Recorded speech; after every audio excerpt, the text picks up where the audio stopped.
Hello friends, नमस्ते, प्रणाम। विमल यादव, गुड्डी यादव लोकगीत चैनल में आप सभी फ्रेंड्स का स्वागत है और अभिनंदन है। तो हम लोग बहुत ही दर्द भरा विवाह गीत लेकर आए हैं। अगर अच्छा लगेगा तो लाइक शेयर सब्सक्राइब जरूर कीजिएगा और कमेंट बॉक्स में ज़रूर बताइएगा कि ये गाना आप लोगों को कैसा लगा। तो चलिए सुनाते हैं हम। आचारा के फारी बेटी चिट्ठी आज लिखेली से हो चिट्ठिया पापा जी के हाथ।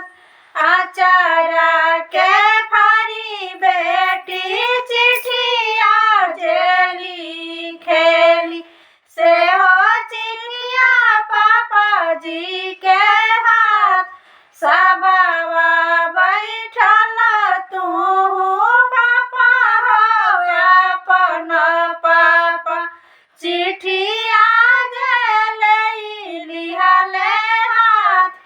सबावा जे बैठल पापा हो अपन पापा चिट्ठिया लिहले हाथ। चिट्ठिया के पढ़ी पापा मन मन रोवेला बहेला नैना दुनू लर। चिट्ठिया के पढ़ी पापा मन मन रोवेला बहेला नैना दुनू लर। रोई रोई पापा हो बेटी से कहेले केतना बेटी लिखलू बियोग। रोई रोई पापा हो बेटी से कहेले केतना बेटी लिखलू बियोग। जय दीना रहो पापा तिलक चढ़वला ओही दिन से बेटी भैली पारा। जय दीना पापा तिलक चढ़वला ओही दिन से बेटी भैली पारा।